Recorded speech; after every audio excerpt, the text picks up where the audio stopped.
Eso es.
De la estrategia 2026 de Renta 4. Muchísimas gracias por haber acudido físicamente, os doy las gracias y también, bueno, espero que os sintáis cómodos a lo largo de esta presentación, que no os hayáis olvidado el paraguas y que hayáis desayunado bien, porque vamos a estar alrededor de 1 hora y media hablando de estrategia y, por supuesto, también muchísimas gracias a todos los que nos estáis siguiendo online. Diciembre es lo que tiene, como sabéis, es lo que toca, todo el mundo busca respuestas, qué va a pasar en 2026, qué va a pasar con mi hipoteca, con mis hijos, con mi casa, con ese coche con el que llevo tanto tiempo soñando. Por supuesto también qué va a pasar con el IBEX 35, que es una de las preguntas que me imagino que los compañeros de los medios de comunicación tienen reservada. Y bueno, en definitiva, ¿qué va a pasar, ¿no? En los mercados? ¿Si va a seguir la fiesta, el baile o toca apretarse el cinturón? Son preguntas, en principio, todas bastante sencillas, pero como todos sabemos, las respuestas no lo son tanto. Puede continuar esta fuerte exuberancia, este motor tan impresionante, la renta variable, o toca frenar un poco. Bueno, una vez que ha pasado el efecto Trump en los mercados, podríamos decir que el año ha sido extraordinario. Sí, en términos de rentabilidad lo ha sido, pero también algo desconcertante. Y lo digo porque hay dos realidades que se han juntado en el tiempo y que no siempre casan o en principio no casan demasiado bien. Por un lado, como sabemos, tenemos prácticamente a muchísimos índices mundiales cerca o en máximos históricos, Nasdaq, S&P 500, IBEX 35. Y por otro lado, pues bueno, tenemos también unos cuantos riesgos sobre la mesa que no han impedido que este año sea extraordinario, pero que sí que continúan haciendo mucho ruido. Sin ir más lejos, hace algunas semanas el sentimiento de mercado era de pánico extremo. No se ha llegado a romper nada, pero pues bueno, hemos tenido la vuelta de Trump, se ha hablado muchísimo de los aranceles, crisis de deuda en Europa, en Estados Unidos. Hoy venía repasando también un poco la actualidad del día y bueno, ahora parece que Japón está también en los titulares. Y en fin, esos son riesgos que hay sobre la mesa y que hay que valorar. ¿Cómo es posible que suceda todo esto? Que las bolsas puedan seguir subiendo y continúen estos riesgos sobre la mesa. ¿Por qué los inversores no han salido corriendo? O lo mejor, ¿va a seguir entrando dinero a lo largo de 2026? Una persona que enseguida va a tomar la palabra yo creo que también nos va a dar una de las claves de por qué el mercado se ha comportado de esta manera tan extraordinaria en 2025 y es la liquidez. En definitiva, aquí estamos para hablar de lo que está sucediendo, por qué está sucediendo y, sobre todo, qué hay que hacer con todo ello. Y sin más, voy a dar ya la palabra al presidente de Renta 4 Banco, Juan Carlos Ureta. Juan Carlos, adelante. Gracias, Fernando. Muchas gracias, Fernando. Buenos días a todos. Y bueno, vamos a iniciar ya la presentación de este informe de análisis, de estrategia, que ha elaborado nuestro equipo de análisis, dirigido por Natalia Aguirre y César Sánchez Grande, para el año 2026. Y lo primero que hay que decir cuando presentamos este informe del año 2026 es que el informe que presentábamos hace un año aquí también, para el año 2025, pues se ha demostrado al final bastante acertado en el enfoque, en los temas que tocaba, en la idea de fondo que tocaba y también en el asset allocation que proponía. Es un informe que como digo, tocaba los temas básicos que había que tener en cuenta para afrontar el año 2025. El informe apostaba, sorprendentemente para algunos, por España, por el IBEX. El IBEX ha sido España, la bolsa española ha sido sin duda la bolsa estrella este año a nivel global. Apostaba por Estados Unidos y la bolsa americana en un momento en el que lo que se llevaba, lo que estaba de moda era decir que Trump iba a hundir a Estados Unidos y iba a hundir la bolsa americana. De hecho, el primer trimestre así fue. La bolsa americana se comportó peor que las bolsas europeas y globales. Apostaba también por la renta fija a corto y no a largo, pensando que los tipos a largo iban a seguir con cierto tensionamiento, y así también ha sido a lo largo del año. Y apostaba por el oro. Todo esto era en la portada. Y apostaba por el oro, que ha vuelto a ser un activo estrella el año 2025, después de haberlo sido ya también el año 2024. Pero realmente el informe, digamos, el eje de fondo era que ponía en su portada a un Trump jugando con el puzzle mundial, reordenando las piezas del puzzle mundial, queriendo decir que lo que hiciera Trump iba a ser muy importante en el año 2025. Y así ha sido, por lo que ha hecho Trump y por lo que no ha hecho, por lo que ha hecho Trump y por cómo las bolsas han reaccionado a lo que ha hecho Trump. En la primera parte del año, como antes decía, en el primer trimestre, pues resulta que parecía que el dinero abandonaba el mercado americano y venía a Europa o se iba a otras bolsas globales, ¿no? Y así fue hasta el mes de abril. El mes de abril tiene lugar esa decisión de los aranceles llamados recíprocos en el Día de la Liberación. Las bolsas reaccionan fuertemente y los mercados de bonos y obligan a Trump a volver atrás, ¿no? A la administración Trump. Pero realmente lo interesante, y lo recordaba Fernando Lapuerta en la presentación, es que a partir de ahí, como que los mercados, en lugar de rechazar a Trump, lo que están haciendo es estar muy a favor de Trump. Se han puesto completamente, todo lo que hace la administración americana parece que les gusta, ¿no? ¿Y por qué? Y yo creo que es interesante, por mi parte, en esta breve introducción, comentarlo, ¿no? Pues a mi modo de ver y a modo de ver de Renta 4, ese apoyo sobrevenido, por decirlo así, de los mercados a Trump, tiene mucho que ver con dos decisiones de la administración Trump, que son, de la administración americana, del gobierno americano realmente, que son muy claras a partir del mes de abril. Dos de esas cosas que en Renta 4 a veces llamamos, Jesús Sánchez Quiñones, que está aquí, transformaciones silenciosas, a las que el mercado quizá no ha prestado la atención debida, aunque son obvias y están ahí, pero que a nuestro juicio son decisiones que realmente tienen mucho que ver con esa exuberancia sorprendente de los mercados a partir de abril, que se ha prolongado a lo largo del verano y que se ha prolongado prácticamente hasta el día de hoy, hasta 3 semanas que quedan para finalizar el año 2025. La primera decisión es la apuesta decidida de la administración Trump a partir de abril por un modelo que a mí particularmente me gusta llamar de liquidez total, un modelo monetario ultra expansivo, un modelo en el que la obsesión es que no falte dinero, que haya recursos financieros muy abundantes para financiar lo que es la segunda decisión, que es la apuesta por el crecimiento basado en la inteligencia artificial. Pero primera decisión, dinero. Y por tanto, eso se nota primero en la presión que está ejerciendo la administración americana Trump sobre la Fed, una presión que ha sido continua a lo largo del año para que baje el tipo de interés, para que acabe con el QT. De hecho, el 1 de diciembre la Fed ha acabado con el QT, para que vuelva a expandir balance, ¿no?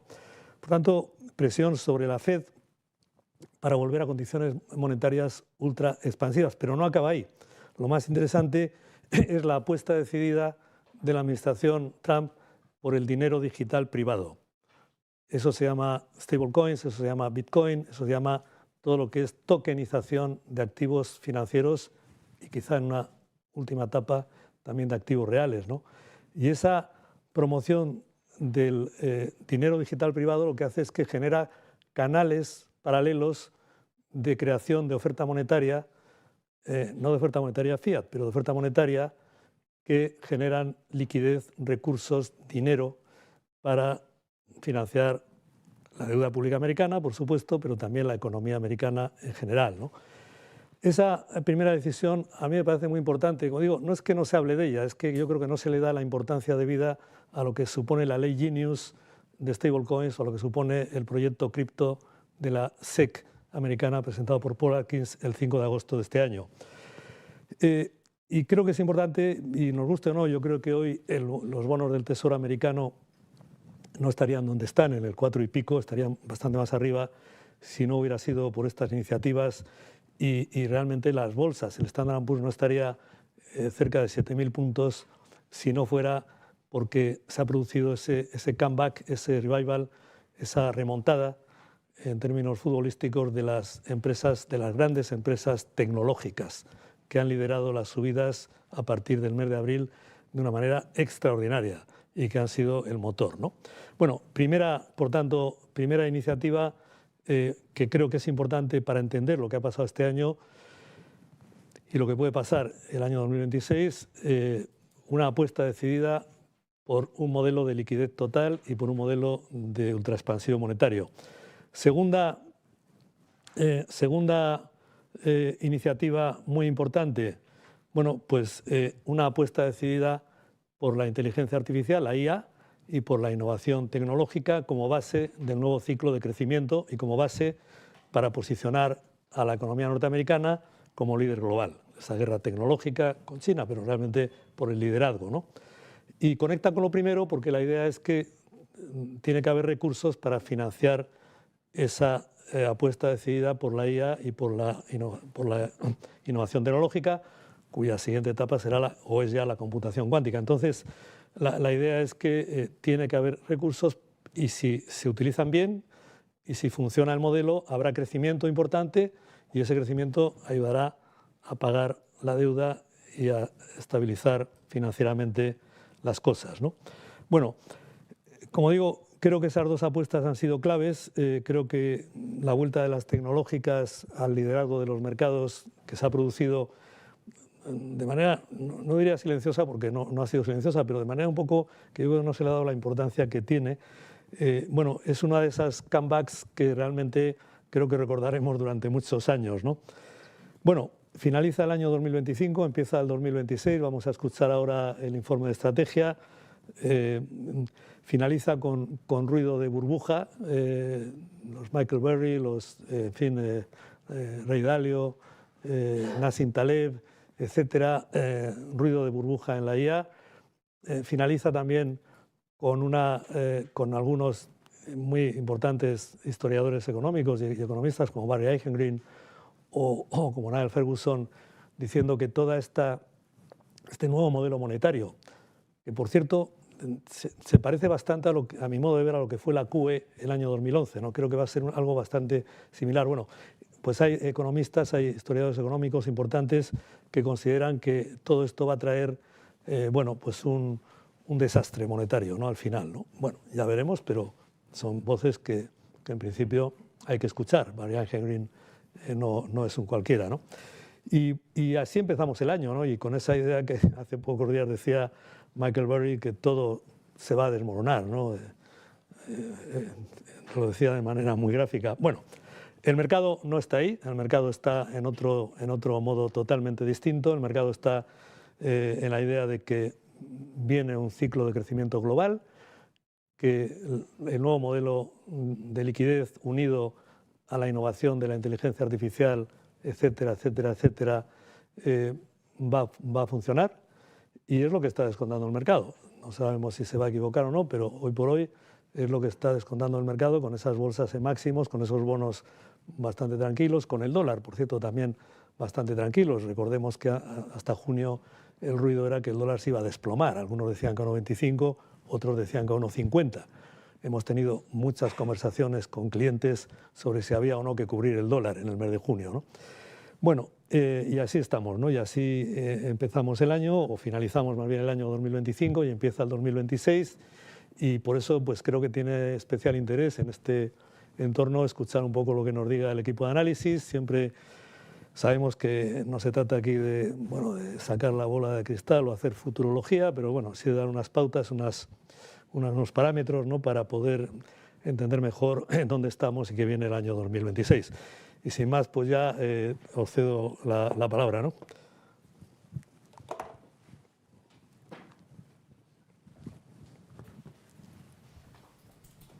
Muy bien, gracias Juan Carlos. Y bueno, pues vamos a empezar como siempre, como todos los años. Gracias por estar aquí para compartir nuestra visión de los mercados. Y vamos a empezar como siempre digo con la portada de nuestra... Permitidme, aquí. La portada que, como bien decía Juan Carlos, el año pasado representábamos a un Trump con el mundo, un puzzle del mundo, colocando bien las fichas de Estados Unidos y descolocando las de China y las de Europa, y es un poco lo que ha sido el año, ¿no? Para 2026, como siempre, intentamos representar un poco lo que creemos que puede condicionar a los mercados, y este año en concreto, para el nuevo año, lo que intentamos escenificar es la lucha por el liderazgo que ha comentado Juan Carlos entre Estados Unidos y China. Tenemos a Trump aquí detrás, mucho menos visible que en la estrategia del 2025, y tenemos a Xi Jinping, ¿no?, intentando, como decimos, liderar la nave. Esto es una lucha no solo por el liderazgo comercial, lo hemos visto este año, ¿no?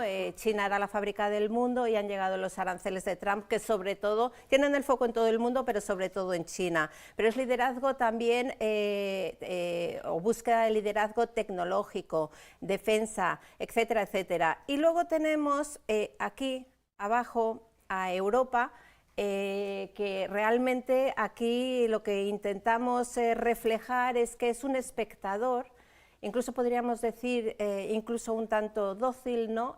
No es líder en nada y tiene que navegar en un mundo marcado por Estados Unidos y China, una Europa que este año tiene que demostrar que sus promesas se convierten en realidades. Hablamos sobre todo de estímulo fiscal que acelere el crecimiento de forma sustancial, pero sobre todo una Europa que necesita más unidad, más pensar como uno, no como 27, más inversiones y más financiación. Y tenemos a nuestros 3 astronautas de acuerdo en una misión, como veis aquí, la misión 2026, donde pintamos a un toro porque pensamos que el fondo del mercado es alcista, como veis aquí también en subida, ¿no? ¿Y es alcista por qué? Bueno, pues básicamente porque una serie de botones de nuestro cuadro de mando están en positivo. Está en positivo el ciclo, como veremos ahora, están en positivo los beneficios por acción, lo cual no quiere decir que no haya riesgos. Tenemos una inflación que, como veremos ahora, no está del todo controlada o igual de controlada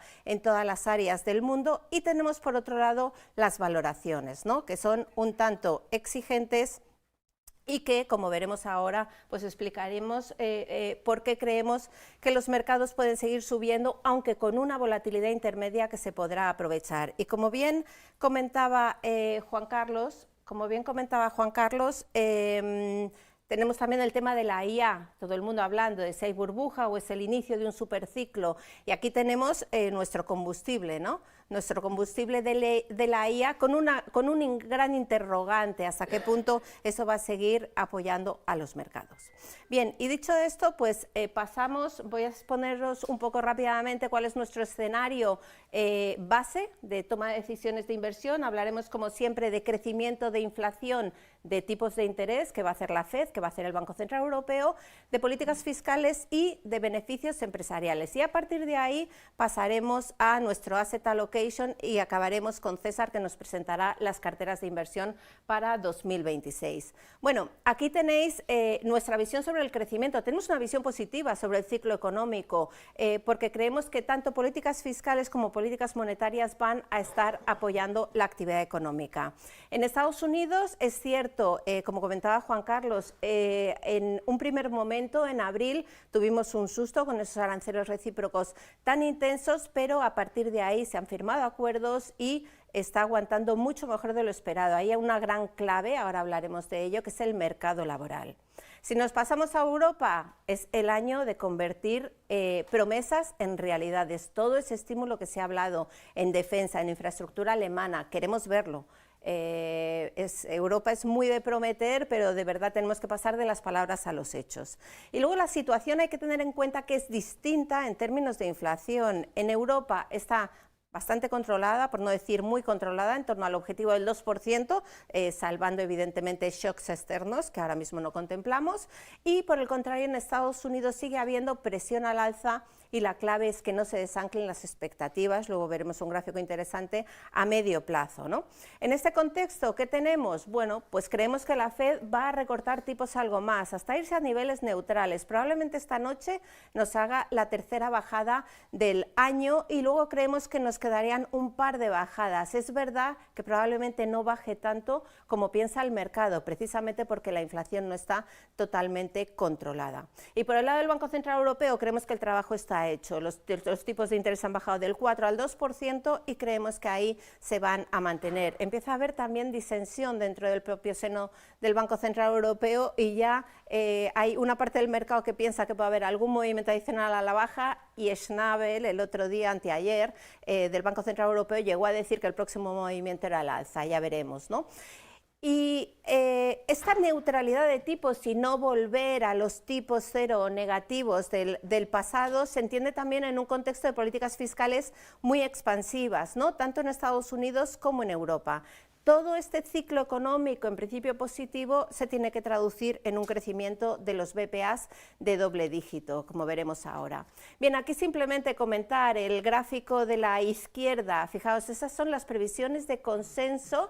En rojo tenemos a Estados Unidos, en gris tenemos a la eurozona. Fijaos qué bien iban hasta abril y la primera semana de abril, cuando, quiero decir, bien sobre todo en el caso de Estados Unidos, no tanto en Europa, y en el mes de abril, cuando salió Trump con sus aranceles recíprocos tan agresivos, pues empezaron a revisarse las previsiones de crecimiento en Estados Unidos, incluso los más agoreros hablaban de recesión clara. A partir de ahí, Trump dio marcha atrás, se dio cuenta de lo que se estaba provocando y se empezaron a firmar acuerdos comerciales.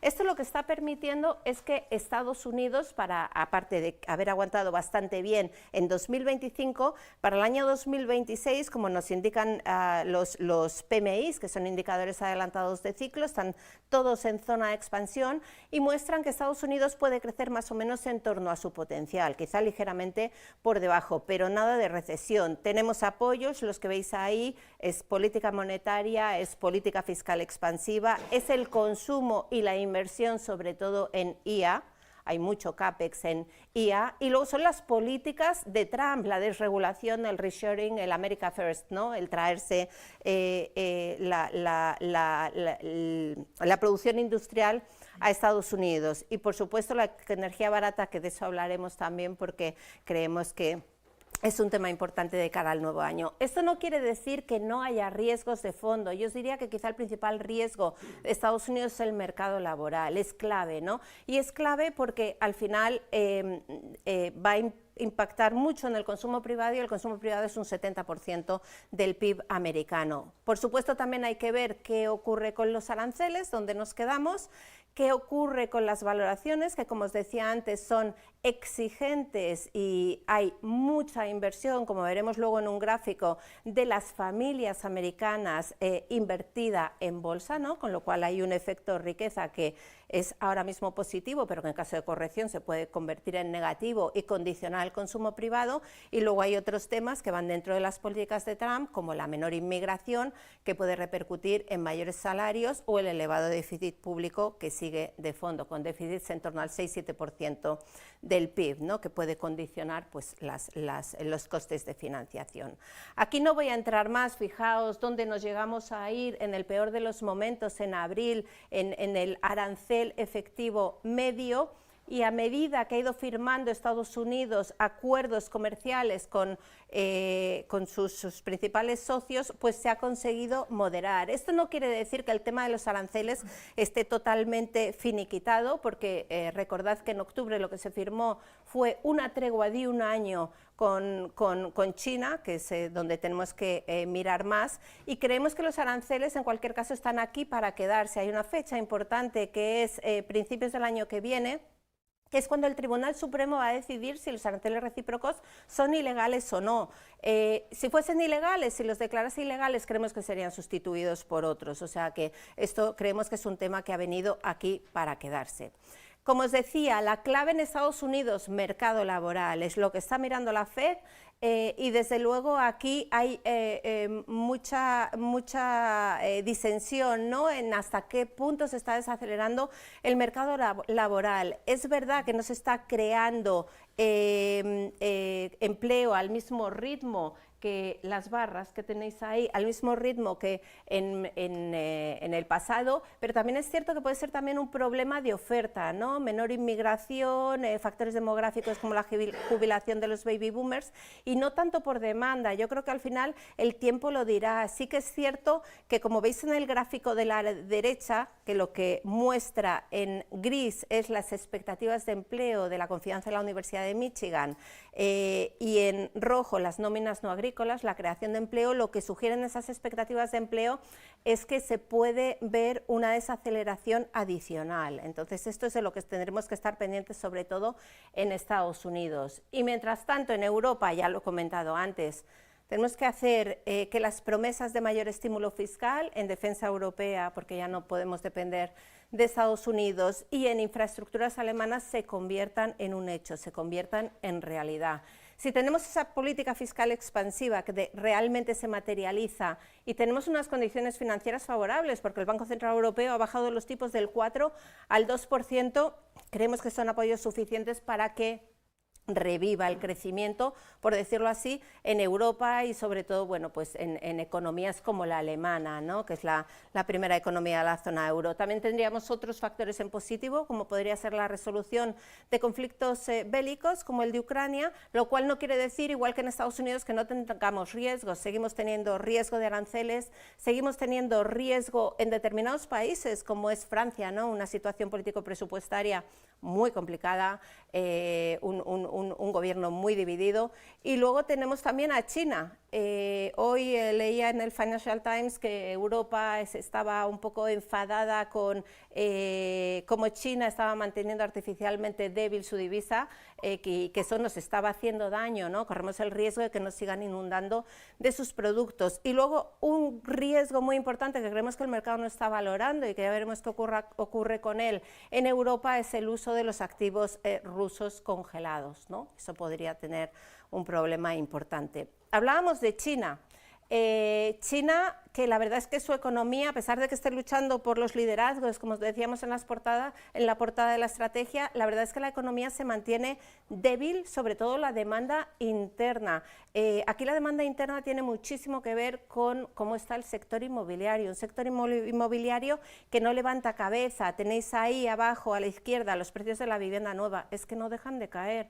Daos cuenta de que los chinos, la principal fuente de su riqueza es el patrimonio inmobiliario. Entonces, mientras tengamos un patrimonio inmobiliario que sigue cayendo, una riqueza inmobiliaria que sigue cayendo, fijaos dónde está la confianza de los consumidores chinos, y el problema es que si la demanda interna no funciona, porque no funciona bien, y hasta ahora lo que tenían era que las exportaciones iban compensando, lo que tenéis en el gráfico de abajo a la derecha es cómo han evolucionado las exportaciones, el total de exportaciones en rojo, que han ido más o menos aguantando, las exportaciones a Estados Unidos, que como veis en negro cayendo a tasas del 30%, y hasta ahora eso lo habían compensado con mayores exportaciones al resto del mundo, pero los últimos datos nos sugieren que ya no es tanto así, así que cuidado con China, ¿no?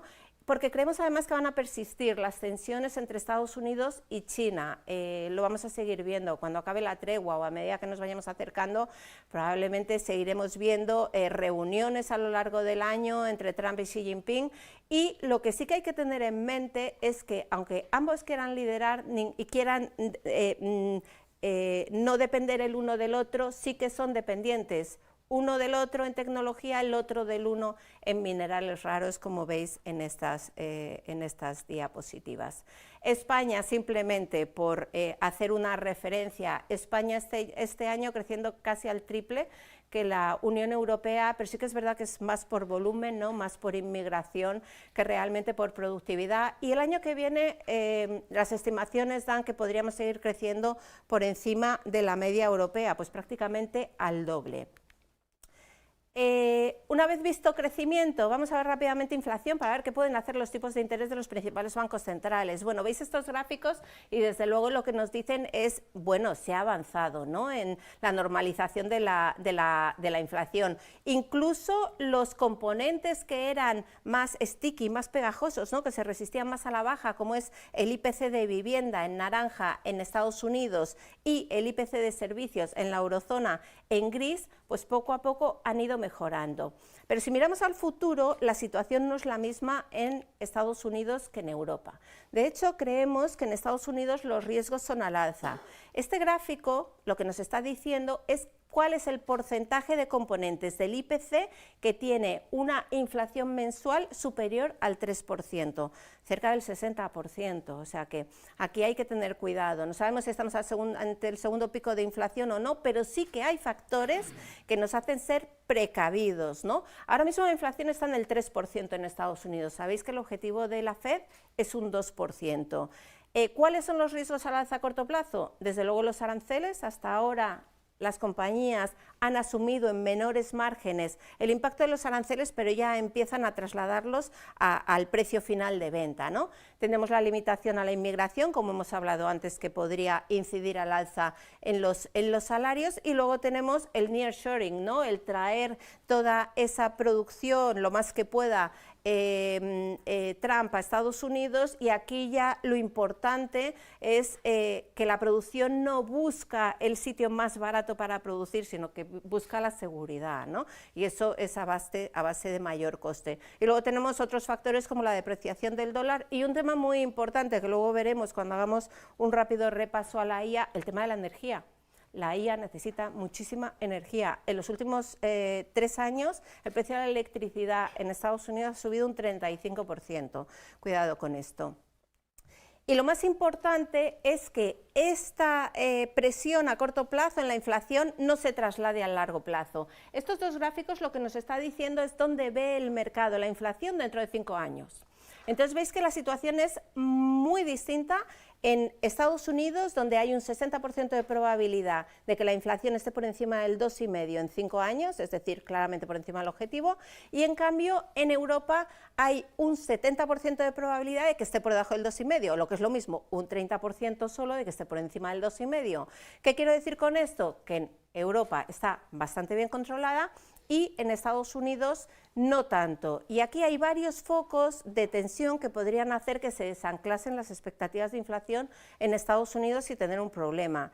Uno es que se priorice excesivamente el objetivo de empleo. Sabéis que la FED tiene 2 objetivos, empleo, pleno empleo, y objetivo de inflación 2%. Bueno, si se dedican demasiado a impulsar el empleo y no miran la inflación, ahí tenemos un problema. Y el segundo punto es que se cuestione la independencia de la FED. Se ha hablado hasta la saciedad, ¿no?, de que Trump está intentando interferir en la FED para que haya más bajadas de tipos de las que serían aconsejables por los propios fundamentales. Y ahí tenemos 2 citas, principios de 2026, Trump va a elegir al sucesor de Powell, y el 26 de enero el Tribunal Supremo se va a pronunciar sobre el intento de destitución de la gobernadora Lisa Cook, que intentó Trump. Creemos que no va a salir, pero bueno, es posible que salga, ¿no? Con esto, ¿qué hacemos? ¿Qué hacen los bancos centrales? Bueno, pues tenemos, yo creo que dos situaciones bastante diferenciadas. Abajo tenemos Banco Central Europeo, veis como los tipos, ahí veis todo el proceso de subida y luego de bajada, como los tipos en Europa han pasado de menos 0,5 tipo de depósito en julio del 2022 hasta el 4% a finales del 2023, y desde entonces han estado cayendo y han caído a la mitad, del 4 al 2%. El trabajo está hecho, la inflación está en objetivo y esperamos que se acelere el crecimiento. ¿Qué ocurre con la Reserva Federal? Bueno, pues con la Reserva Federal lo que ocurre es que subieron de 0 a 5,5, han bajado ya 150 puntos básicos y creemos que tienen un poquito más que bajar, en torno a 75 puntos básicos, 3 más, una este año, que creemos que hoy bajarán tipos, y otras 2 el año que viene, pero esto es menos de lo que prevé el mercado. ¿Y por qué la FED baja tipos? Pues por lo que os comentaba antes, el empleo. El empleo bajó tipos el 17 de septiembre, volvió a bajar tipos a finales de octubre. Creemos que hoy va a ser la tercera y si no la hace hoy será simplemente cuestión de tiempo. Nos iremos a la siguiente reunión, que es el 28 de enero del 26, y los bajará. Yo creo que hoy es sobre todo importante qué nos dice, ¿no? Qué nos dice sobre las previsiones de crecimiento, sobre las previsiones de inflación. Fijaos, es curioso que estemos en un contexto en que estamos bajando tipos cuando ellos están revisando al alza tanto PIB como inflación. Y como veis en el gráfico de abajo a la derecha, que es el dot plot de la FED, ¿vale? La línea roja es el dot plot donde creen los miembros de la FED que van a estar los tipos de interés al final de cada año, y por debajo en azul está lo que espera el mercado, es decir, el mercado cree que va a haber más bajadas de tipos de las que prevé la FED. Ese es un punto de riesgo porque si la FED no baja tanto, pues desde luego puede quitarle un impulso al mercado. Como os decía, el BCE tiene el trabajo hecho, tiene un PIB que va poco a poco mejorando, tiene un IPC en el 2% y ahí no creemos que vayamos a ver más movimiento. Y esta es la perspectiva, para que tengáis toda la perspectiva de los tipos de interés de lo que han hecho en los últimos 25 años.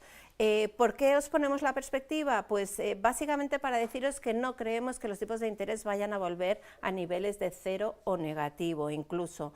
Y la razón principal, y esto ya, yo creo que esta misma diapo la traíamos el año pasado, es que estructuralmente la inflación a futuro va a ser más alta que en el pasado. Y ahí, como decía Juan Carlos, liquidez, muchísima liquidez, desglobalización, descarbonización, demografía china.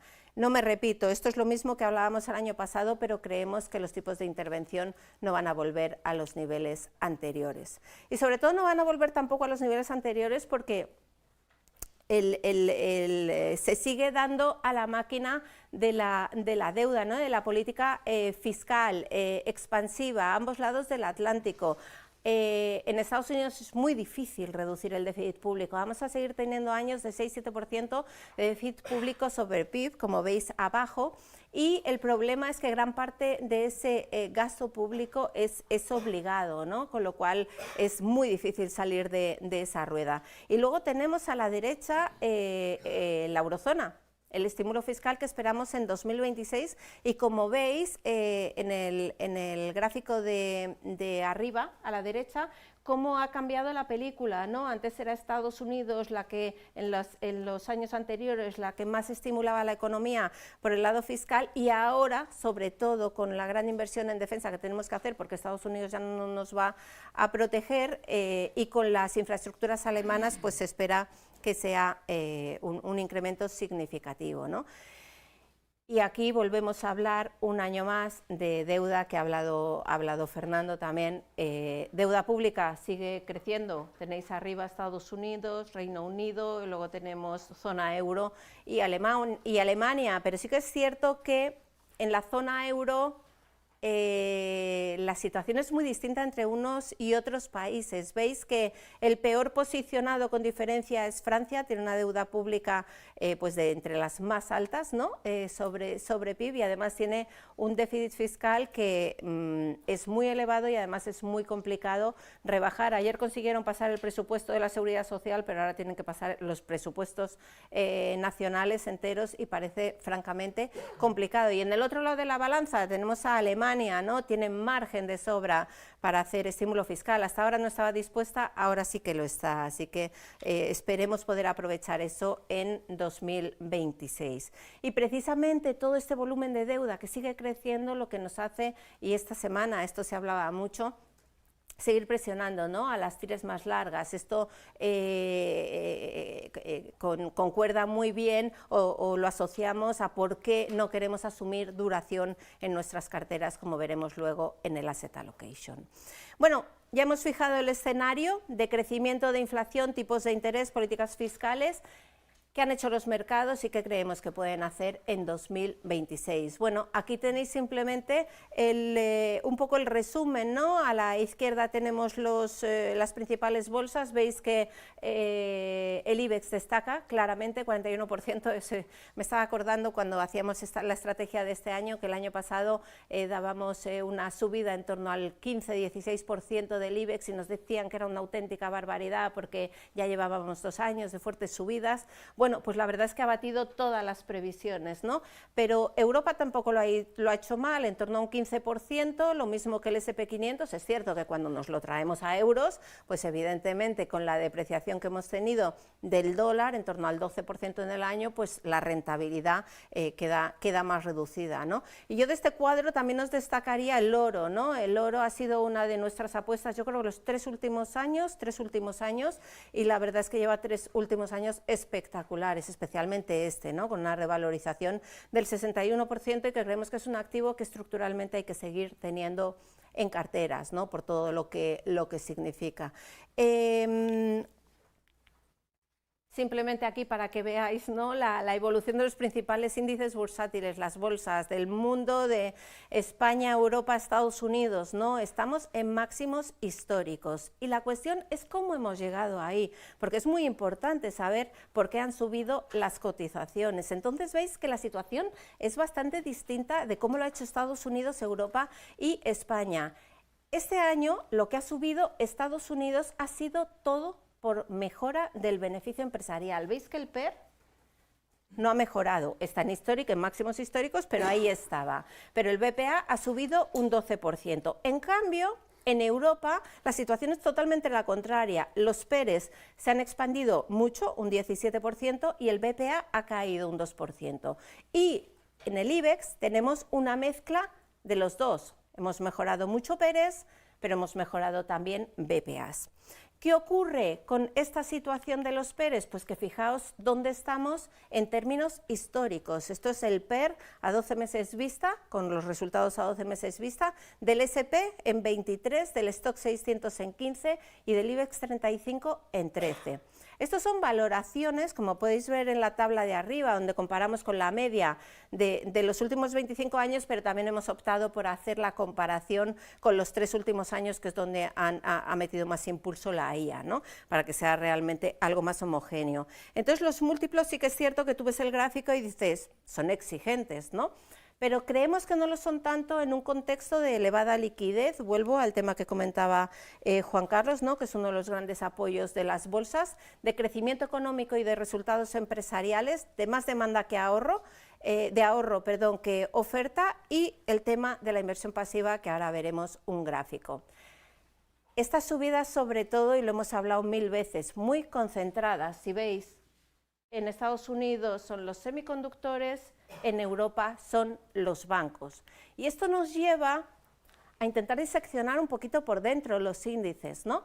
Y como veis ahí a la izquierda, tenemos el número de compañías que están en niveles de PERes, por ejemplo, 238 compañías están en niveles de PERes de entre 10 y 20 veces, es decir, por debajo del índice. Entonces, ¿qué quiero decir con esto? Que ahí os hemos puesto sobre todo los 7 magníficos y las compañías de consumo, ¿no? Para que seamos conscientes de que hay muchas compañías que están en niveles baratos de valoración. Y eso lo demuestra también la evolución del SP, ha subido un 85% desde 2020, pero en cambio, si cogemos el equiponderado, que coge todos los valores con iguales ponderaciones, la revalorización ha sido mucho menor, con lo cual lo que se demuestra aquí es que desde luego es aconsejable y esperamos que haya cierta rotación. Os voy a dar 3 apoyos, os voy a dar los riesgos para las bolsas para que veamos por dónde andamos. Terminamos con el asset allocation y pasamos a carteras. Los apoyos de las bolsas, no voy a incidir más, liquidez. A la izquierda tenéis Estados Unidos, pero a la derecha tenéis todo el mundo, y lo que se ve claramente es que China es una de las grandes proveedoras de liquidez y que lo va a seguir siendo, porque como os comentaba antes, su economía no va bien y van a tener que seguir intentando reactivarla. Parte de esa liquidez acaba desde luego en los mercados internacionales. Y esa liquidez, como comentaba también Juan Carlos, se puede intensificar, ya lo ha comentado, por el tema de las stablecoins y se puede intensificar también por el tema de los bancos centrales. El fin del quantitative tightening, en el caso del Banco de la Reserva Federal Norteamericana, ya ha terminado, 1 de diciembre de este mes, después de caer el balance un 26% desde máximos, ya ha terminado y bueno, podríamos decir en cierta medida que se ha reiniciado el quantitative easing porque los vencimientos de los MBS se están reinvirtiendo en treasuries, ¿vale? Y además, si hay cualquier problema, creemos que volverán a darle a la máquina de la liquidez y otros bancos podrían seguirles, ¿no? De momento no lo han hecho, pero sí que podrían seguirles. El segundo gran apoyo, aparte de la liquidez a las bolsas, son los beneficios empresariales. Fijaos, Estados Unidos puede seguir creciendo a doble dígito. Ahí tenéis los apoyos, ya hemos hablado de muchos de ellos, pero creemos que es altamente factible que los beneficios empresariales en Estados Unidos crezcan a tasas en torno al 14% y que no crezcan solo en tecnología, sino que se expandan a otros sectores y empresas. Y en Europa, muy importante, después de 2 años de crecimiento nulo de beneficios empresariales, podríamos volver, si se materializa todo de lo que estamos hablando, ¿no? Aceleración del ciclo, podríamos volver a crecimiento de doble dígito y bueno, pues dependemos mucho del ciclo, eso está claro, pero vamos a ver si somos capaces de conseguirlo. Y luego quería hacer una breve reseña, os hablaba antes de la gestión pasiva y del porcentaje de ponderación en las carteras de las familias americanas en las bolsas. Bien, el tema de la gestión pasiva, fijaos cómo ha crecido en los últimos años. En Estados Unidos representa ya cerca del 50% de la inversión en bolsa y esa inversión pasiva potencia la concentración en unas pocas empresas de gran capitalización. Fijaos el peso de los 7 magníficos, 2015 está más o menos en torno al 7%, estamos en el 35%. Esto hace que se amplifiquen las subidas, lógicamente si sale dinero de bolsa también se amplifican las bajadas. Yo creo que el cuadro, el gráfico de abajo es bastante llamativo, ¿no? Aquí simplemente lo que hemos mirado es cuál es el salario medio de un americano, cuánto destinan a sus planes privados de pensiones, al 401k, y más o menos son $8.580 por cabeza. De eso un 71% va a bolsa. Si tenéis en cuenta el porcentaje que va simplemente por el peso que tienen cada acción en bolsa, ¿cuánto va a los 7 magníficos? Estamos hablando que un 25% de ese dinero que entra de cada americano al año se va a las 7 magníficas, independientemente de que estén baratas o caras. Y esto también, si sale dinero, pues el movimiento es igual, pero a la baja. Y sí que os quería enseñar también este gráfico, que es mucho gráfico, pero fijaos solo en las 2 columnas finales. Aquí lo que nos están diciendo es que entre 2007 y 2022 el peso que destinan en sus carteras los inversores americanos a renta variable ha crecido de forma muy intensa. Y esto es un apoyo, desde luego, para las bolsas, pero también es un riesgo. En caso de que las bolsas caigan, esto puede suponer un efecto riqueza negativo que podría afectar al consumo. Así que, con todo esto, ¿qué os quiero decir? Que hay una serie de apoyos importantes para las bolsas, pero que también hay unos riesgos, ¿no?, que no hay que correr detrás del mercado, y yo creo que estos gráficos que los traemos todos los años, pero es que siempre están a la orden del día, ¿no? Hay que aprovechar la volatilidad del mercado y las oportunidades que nos da para comprar a niveles más atractivos. Fijaos, arriba a la derecha tenemos el SP500, ese menos 21, ese puntito amarillo, eso es lo que cayó la bolsa con los aranceles de abril. Ahí hubo una oportunidad de compra muy positiva y ahora tenemos una rentabilidad en el año acumulada del 16%. El caso es todavía más llamativo, no por la caída, que es menor en el IBEX, un 14%, pero llevamos un 41-44% ahora, porque desde que cerramos esto ha subido un poquito más. ¿Y qué puede hacer que haya otra situación como la de abril y que nos conceda una oportunidad de compra a precios más interesantes? Pues ahí os lanzo unos cuantos riesgos. Yo creo que estamos bastante hartos de oír hablar de todos ellos, ¿no? Aquí la idea que queremos lanzar es: sí, somos constructivos en renta variable, pero hay una serie de riesgos latentes que pueden imprimir volatilidad al mercado. Valoraciones de la IA, ahora vamos a hablar muy rápido de eso, que los tipos FED bajen menos de lo que descuenta el mercado, que el ciclo no aguante en Estados Unidos o no se recupere en Europa, o que haya repunte de tires y genere fricción con las bolsas, ¿no? Por supuesto está la geopolítica, no nos podemos olvidar, parece que en los mercados, las bolsas han olvidado de la geopolítica, pero la geopolítica está ahí y uno de los temas que más nos preocupa es el uso que se puede hacer de los activos rusos congelados, porque podría tener derivadas importantes, y no nos podemos olvidar de los aranceles, va a seguir habiendo ahí tensión entre Estados Unidos y China, y de problemas particulares en países como Francia. Os voy a hacer un repaso muy rápido de la IA, ¿vale? Porque lo teníamos en nuestra portada y yo creo que no podemos pasar una estrategia 2026 sin hablar de la IA por todas las implicaciones que tiene, ¿no? Estamos en una burbuja, estamos en un superciclo. Yo francamente no lo sé, creo que nadie lo puede saber y que el tiempo lo dirá, ¿no? Pero lo que sí que es cierto es, si miráis el CAPEX que están dedicando las compañías de la IA, parece que esto ha pasado de ser una moda pasajera a una tendencia estructural de inversión global, como decimos ahí, y que el sector podría estar entrando en un superciclo que va a transformar industrias enteras. Ahora bien, esto da un poco de vértigo.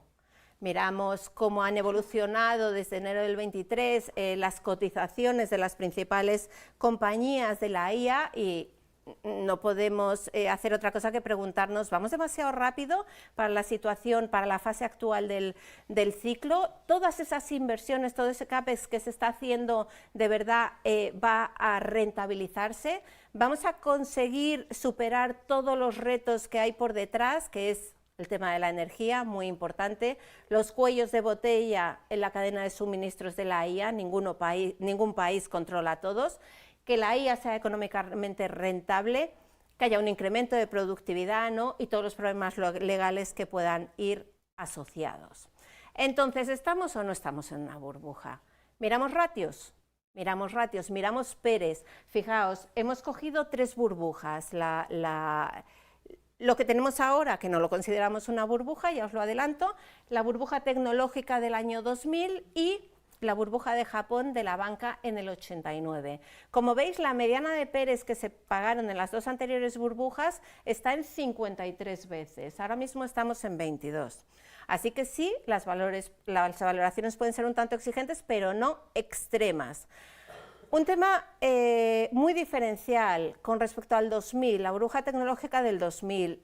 Hoy las compañías tienen beneficios y generación de caja robusta de sus negocios principales. En aquel entonces había empresas que no tenían ni modelo de negocio. Hoy en día hay ya o empieza a haber un impacto tangible y transversal de la inteligencia artificial. Está empezando a transformar sectores a través de un incremento de productividad. Luego también es importante, sabéis que cada vez que Nvidia, entre otras, va a publicar resultados, está todo el mundo pendiente, todo el mercado expectante, ¿no? Y lo cierto es que siguen cumpliendo, incluso excediendo previsiones de resultados, y las guías siguen teniendo un tono positivo, ¿no? Y sobre todo no hay un número elevado de salidas a bolsa que sugieran euforia como nos pudo pasar en el 2020. Ahora bien, creemos que no hay una burbuja generalizada, pero sí que hay señales de alerta.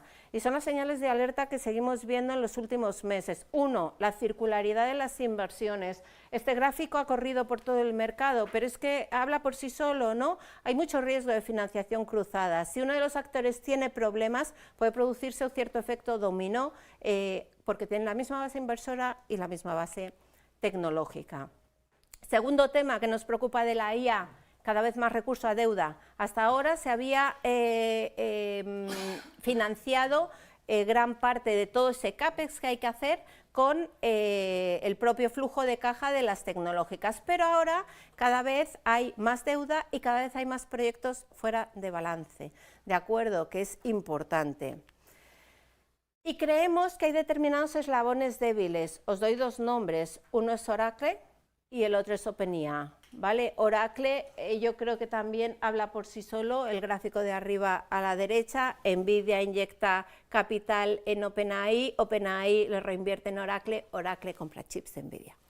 Bueno, es una situación que evidentemente pues hay que tener cuidado, ¿no? De hecho, si recordáis, cuando Oracle se anunció la inversión de OpenAI, subió un 36% en un día. Desde entonces lo ha perdido todo. Es el gráfico que tenéis abajo a la derecha, la cotización de Oracle en rojo, veis cómo ha perdido todo. Y por el contrario, los CDS, los seguros contra impago, se han triplicado en los últimos meses. No estamos diciendo que Oracle haya un riesgo real de impago, pero sí que es verdad que se puede estar utilizando como cobertura ante potenciales excesos de la IA.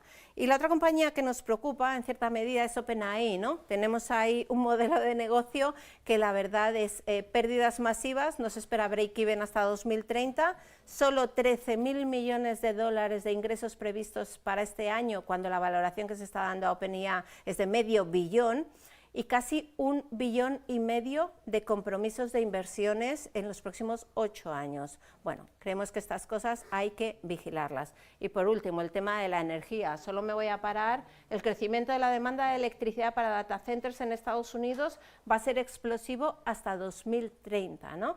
O sea que fijarnos no solo en IA, sino en todo lo que gira alrededor y que puede constituir una buena inversión. Nuestra conclusión es que no hay una burbuja generalizada en la IA, sí que tendríamos una aproximación prudente porque hay señales de aviso.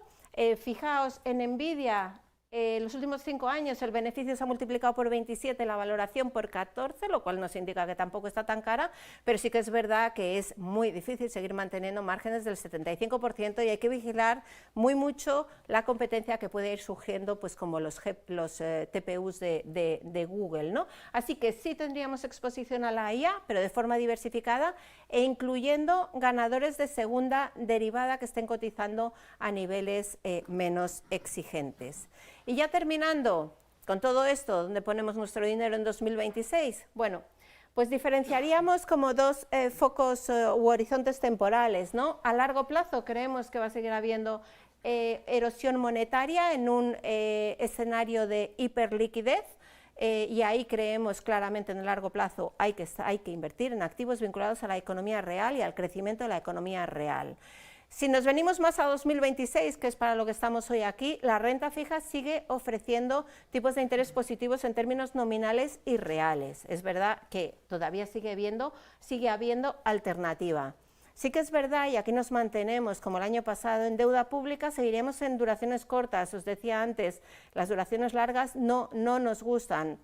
Creemos que siguen siendo más o menos atractivas, 2% para un inversor conservador, 2% en Europa, 3,5% en Estados Unidos. Pero, como os decía, no vemos valor en alargar duraciones. Y en crédito seguimos prefiriendo, dados los niveles de valoración en los que están, estar en calidad, ¿no? En investment grade. Renta variable, simplemente por concretar, constructivos a largo plazo, no exentos de volatilidad a corto plazo, no corramos detrás del mercado, aprovechemos la volatilidad, importancia del stock picking, que ahora os va a comentar César, y geográficamente, que siempre nos preguntáis, iniciamos el año sin un sesgo importante ni hacia Estados Unidos, donde creemos que hay respaldo de beneficios sobre todo y de una IA selectiva, y tampoco tenemos un sesgo específico en Europa, empezaremos bastante neutrales, ¿no? En Europa lo que nos gustan más son las valoraciones, sobre todo en términos relativos, y esa esperada aceleración del ciclo y recuperar el crecimiento de los beneficios. Y por último, yo creo que ya voy bastante en hora, así que vamos a pasar a, os dejo con la diapo antes de pasar a César, del objetivo de IBEX, ¿de acuerdo? El resto de información la tenéis ahí. El objetivo de IBEX, 17.300. Este año sí que somos bastante más prudentes que el año pasado, aunque el año pasado nos ha sobrepasado totalmente. Es un potencial del 5%, pero yo creo que sigue habiendo muchas joyas dentro del IBEX. Ya te dejo a ti, César. Gracias.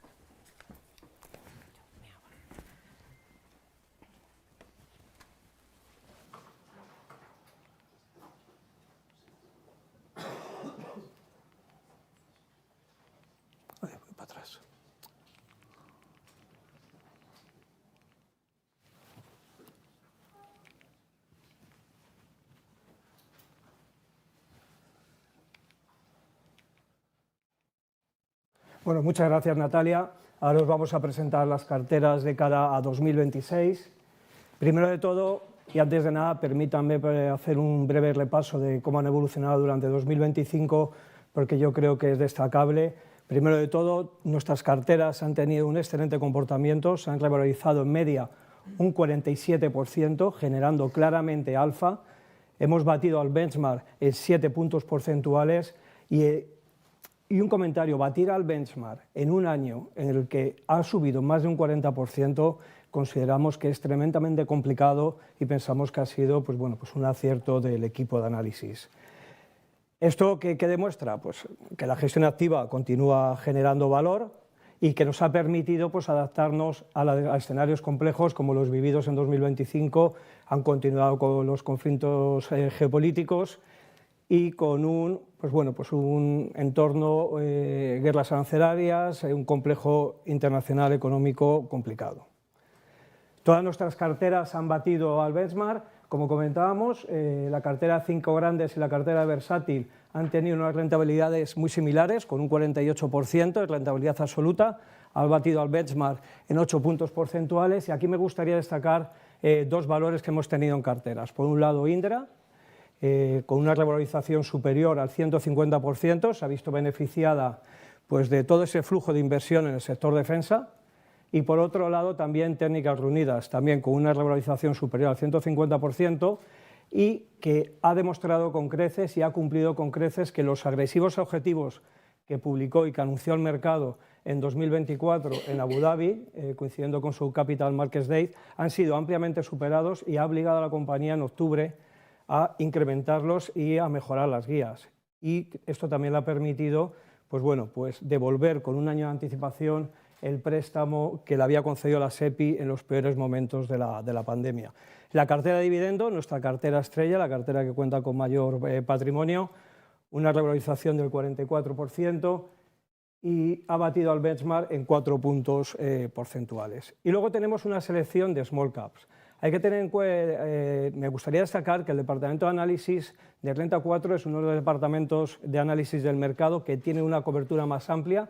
Cubrimos más de 90 valores, con lo cual hay pues, más de 50 valores fuera del IBEX 35 y siempre nos gusta dar una selección de estos valores. Esta cartera o esta selección ha tenido una revalorización del 52% y batiendo al benchmark en 32 puntos porcentuales. Aquí el benchmark evidentemente es diferente, es 50% el IBEX Medium Caps y 50% el IBEX Small Caps. Nosotros lo que consideramos más importante es que el buen comportamiento de esta cartera no es solo fruto de un año, sino también nos gusta destacar que a 3 y 5 años el comportamiento es muy positivo. A 3 años la cartera en términos absolutos se ha revalorizado un 97%, batiendo al benchmark en 4 puntos porcentuales, pero a 5 años la rentabilidad ha sido de un 127%, batiendo al benchmark en 31 puntos porcentuales. La consistencia que demuestra esta cartera a lo largo del tiempo, pues evidentemente es exitosa. Ya, pues bueno, vamos a comentar las carteras de cara a 2026. Primero de todo, como comentamos todos los años, son carteras dinámicas, son carteras vivas. Vamos haciendo muchos cambios a lo largo del año, se van adaptando al escenario macroeconómico y a las circunstancias específicas de cada valor. Debemos tener en cuenta este año, como ha comentado Natalia antes, llevamos 3 años seguidos de fuertes subidas en los índices. Este hecho en el IBEX no había pasado desde el año 2003-2005, hace 20 años. Como ha comentado, las valoraciones son muy exigentes. No vemos prácticamente potencial al IBEX, vemos un potencial del 5%, con lo que este año, más si cabe, más que ninguno, vemos que una estrategia de stock picking combinando valores defensivos y cíclicos será clave para seguir generando valor y generando alfa en 2026. Ya sin más, pasamos a las carteras. La cartera de 5 grandes, que está compuesta por ArcelorMittal, Cirsa, Enagas, IAG y Santander. Como defensivos elegimos a Cirsa y a Enagas. Aquí me gustaría destacar Cirsa, no ha tenido un buen debut bursátil desde que empezó a cotizar en julio, pero sin embargo es un valor que lleva 69 trimestres consecutivos registrando crecimientos en términos de EBITDA, salvo los 8 de la época del COVID, y además cuenta con unas perspectivas de crecimiento muy superiores a los del resto del sector.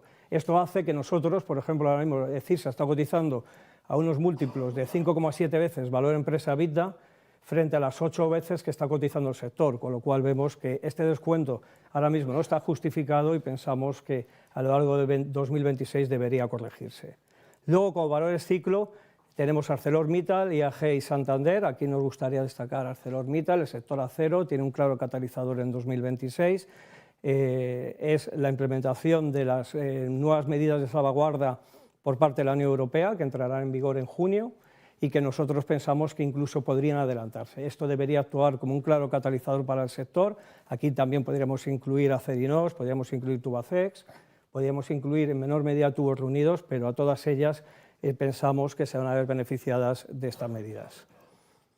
La cartera versátil está formado por los 5 valores que ya teníamos en la cartera de 5 grandes, a los que añadimos Almiral, Navigator, Neinor Homes, Robi y Sabadell. Como defensivos tenemos Almiral, CIRSA, Enagás y Robi. Como podéis ver, el sector farmacéutico pondera claramente entre nuestros valores defensivos, es un sector claramente defensivo, un sector con flujos de caja muy predecibles y un sector en clara expansión. En cuanto a los valores ciclo, tenemos ArcelorMittal, IAG, Navigator, Neinor, Sabadell y Santander, y aquí el que pondera es el sector bancario. El sector bancario lo lleva haciendo muchos años, en los últimos años se está comportando de una manera muy positiva, pero pensamos que todavía queda valor en un entorno pues, de tipo de interés estable, con bajos niveles de mora y elevados niveles de crédito. Luego la cartera de dividendo. La cartera de dividendo es una cartera que está, como he comentado antes, la cartera estrella de la casa. Es una cartera dirigida a un perfil de inversor más conservador. Aquí no solo buscamos valores que tengan una atractiva retribución al accionista, sino que también buscamos, evidentemente, valores que cuenten con unos sólidos fundamentales y con unas perspectivas de crecimiento de beneficios positivas. La composición de la cartera está formada por Enagás, IAG, Mapfre, Merlin, Navigator, Robi, Sabadell y SACIR, defensivos Enagás, Mapfre, Robi, SACIR, y como exposición a ciclo IAG, Merlin, Navigator y Sabadell. Ya finalizando, pues bueno, la selección Small y Medium Caps, como hemos comentado, cubrimos más de 90 valores y hacemos una selección de aquellos valores también fuera del IBEX 35. Tenemos Almiral, Amper, Dia, Eurofoods, Línea Directa, Meliá, Neinor y Tubacex. Con valores defensivos tenemos Almiral, Dia, Ebro y Línea Directa. Aquí pondera el sector alimentación-distribución con Ebro y Dia, sectores claramente defensivos. Y en el ciclo, pues Amper y Tubacex, nos gustaría destacarlas. Amper, pensamos que 2026 debería beneficiarse de ese ciclo de incremento de inversiones en el sector defensa, y Tubacex, tras un 2025, pues bueno, que ha sido como un año de transición para la compañía, pensamos que 2026 deberíamos ver un fuerte crecimiento de los resultados apoyado en la nueva planta de Abu Dhabi y en la reactivación de las inversiones en el sector petroquímico. Ya para concluir, pues dejadme recalcar, excelente rendimiento en nuestras carteras en un año, excelente comportamiento a 3 y 5 años, que demuestra que la gestión activa sigue creando valor. Todo ello, pues evidentemente se ha conseguido gracias a contar con un equipo experto y con un equipo que cuenta con una gran experiencia. Y me gustaría finalizar pues bueno, con la novedad que tenemos a partir del día de hoy, y es que desde el Departamento de Análisis iniciamos la cobertura de valores europeos, iniciamos con una selección de 9 valores que esperamos pues bueno, pues ampliar en próximos años. Muchas gracias. Muchísimas gracias, César. Bueno, pues enhorabuena sobre todo por esta última incorporación que habéis hecho en el equipo de análisis. Creo que esto compensa de alguna forma un poco esa imagen con la que habéis definido de alguna forma el papel de Europa en 2026. Creo que Ursula von der Leyen quiere hablar contigo personalmente, Nuria, porque no sé si estará muy de acuerdo con cómo habéis representado Europa con ese perro. Bueno, creo que Natalia ha dibujado un escenario optimista, constructivo para la renta variable. Evidentemente Va a haber muchos vientos de cara, tensiones inflacionistas, posiblemente en Estados Unidos, tensiones comerciales con China, baja demanda en China también, que no vamos a tener que perder de vista todo lo que sucede en ese país, pero evidentemente también con muchos vientos a favor, liquidez y sobre todo esas promesas de estímulo fiscal que pueden convertirse en los principales motores del crecimiento económico y que pueden desembocar en rentabilidades de doble dígito, ¿no?, en los BPAs, en los resultados empresariales. Creo que tendréis muchísimas preguntas concretas que hacer, sobre todo los que sois periodistas. Vamos a bajar ahora mismo al terreno de juego, pues un poco para hablar de valores más concretos, que es lo que imagino que tenéis curiosidad por saber lo que va a pasar en el sector financiero, con las renovables, con las eléctricas, Inditex, casos muy concretos, IBEX 35, aunque nos pueda saber un poco a poco, ¿no?, esa previsión que tenéis del 5% para el IBEX 35, pero claro, habéis recordado muy bien también de dónde venimos, ¿no?, de los 3 últimos años del IBEX 35. Y quizás lo más importante, yo me quedaría también con lo que sucedió el año pasado, pues quizás esa previsión de los 14.000 puntos se ha quedado corta, pero es que los demás ni siquiera se acercaron, ¿no? Y ha sido mucho mejor haberse quedado corto, pero lo más importante en este caso es haber hecho ganar dinero a los clientes del banco, que es realmente de lo que se trata, no de tener razón ni de afinar y acertar con un número mágico, ¿no?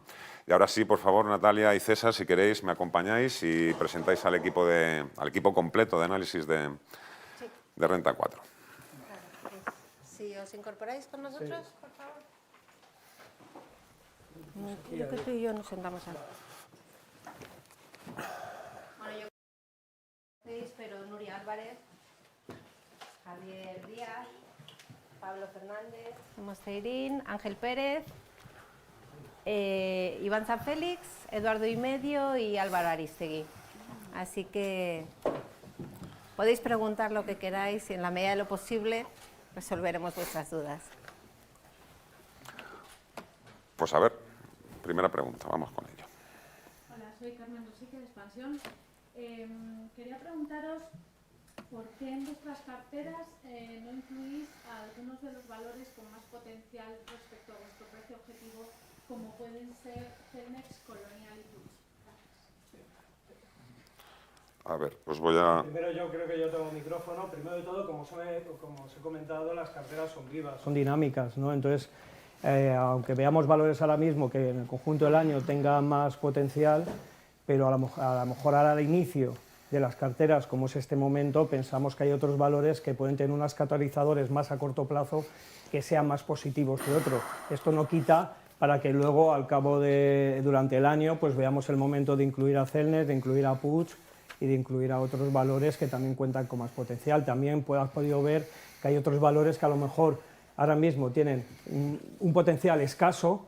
También desde que hicimos el documento hasta ahora, incluso algunos lo han reducido, pero nosotros pensamos que ahora mismo en el corto plazo son valores para estar e iniciar el año, por lo menos este momento. Luego a lo mejor en enero ya los modificamos y sacamos esos valores y metemos otros, pero bueno, de todas maneras os pueden dar un poquito más, te puede dar un poquito más detalle cada uno de los analistas que cubre el valor.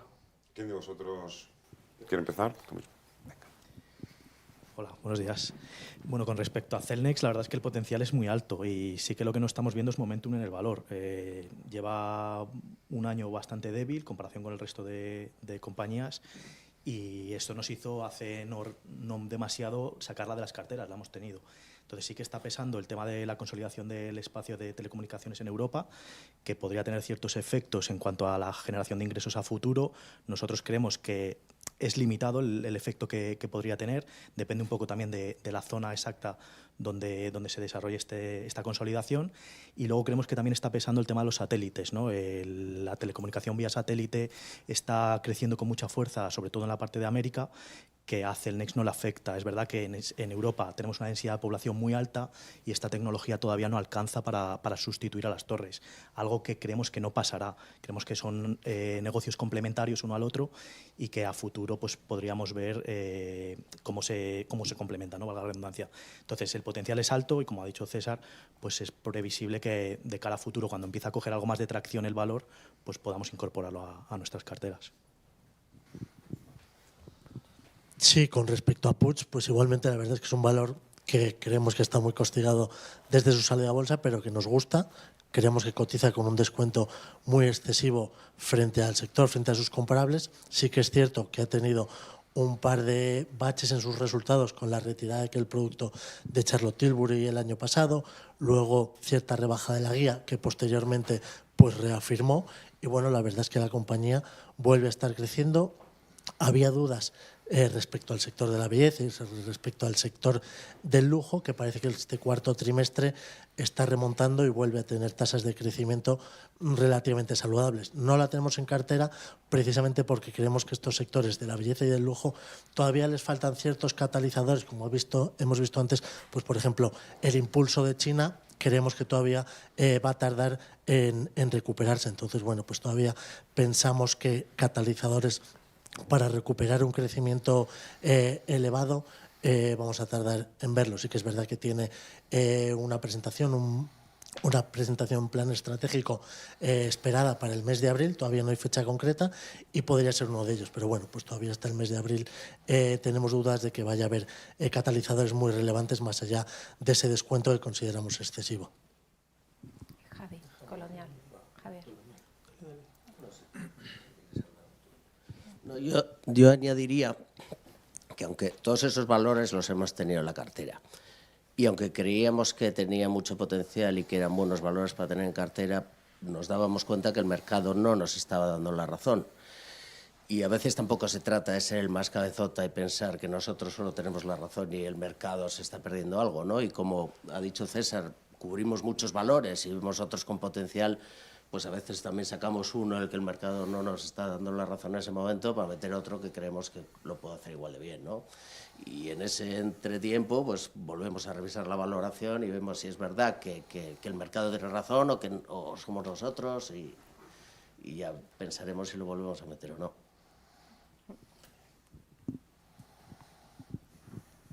Un poco por reiterar la idea de Álvaro, también hay que buscar momentum. Sobre todo a la hora de tener en cuenta una estrategia de stock picking.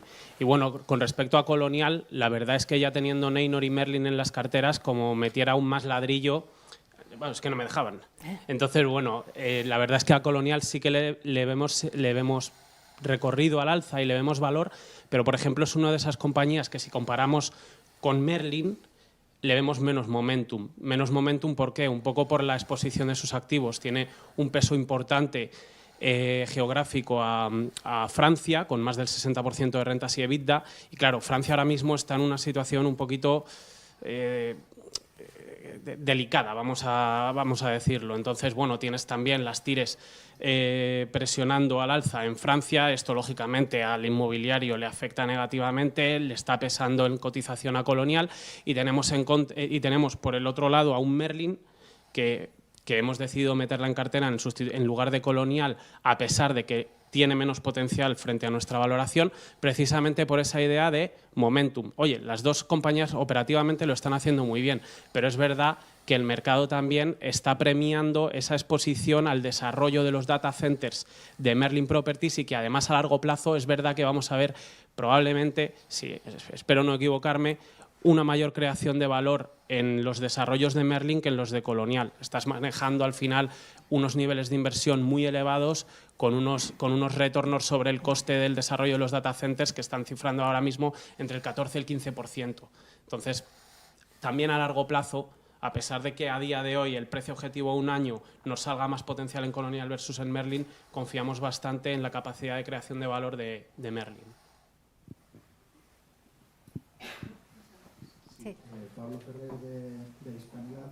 Me llama la atención que habéis incluido en las carteras a Santander y Sabadell y no habéis incluido a otros bancos como puede ser el BBVA. Teniendo en cuenta que el Santander, creo, si no me equivoco, es el que más ha subido este año y le seguís viendo mucho potencial. Y luego el Sabadell, ¿no?, que acaba de salir de la OPA. Es verdad que no se ha desmoronado, pero también es verdad que se ha quedado más pequeño, ¿no?, al vender el Reino Unido. Entonces quería saber un poco qué motivo hay para esto. Gracias. Vale, bueno, realmente en general en los bancos tenemos poco potencial excepto en el caso de Sabadell, que es el único banco que realmente nos da cierto potencial a precio objetivo. No hemos metido BBVA porque creemos que tiene ciertos riesgos más a corto plazo, sobre todo después de la salida del inversor mexicano, con esa presión de salida de papel que pueda vender ese 3,7% que tiene. Y en el caso de Santander hemos preferido meter Santander porque creemos que a corto plazo tiene más catalizadores. El día 25 de febrero presenta su Día del Inversor y es el banco que, desde un punto de vista de retribución al accionista, podría decirse que tiene la política de dividendos, la peor política de dividendos entre los bancos cotizados. Todos han mejorado mucho sus políticas de retribución al accionista, sobre todo la parte en efectivo, y ahí es donde Santander pues quizá tiene un lastre, ¿no? Y creemos que en el próximo Día del Inversor puede decir cosas buenas y podría mejorar esa política de retribución. En el caso de Sabadell sí que es verdad que ha vendido TSB y es verdad que nuestras cifras apuntan a que va a tardar 3 años en recuperar esa pérdida de la aportación de TSB en términos de beneficio neto, pero también es verdad que en los últimos 3 meses la cotización se quedó muy parada, ¿no?, con el tema de la OPA. Tiene poco margen para sorprender, pero sí que es verdad que es el único banco que no ha recogido en precio ese potencial desde un punto de vista fundamental en términos a nivel operativo, que lo sigue haciendo bien, ¿no? Y por eso hemos metido a esos 2 bancos.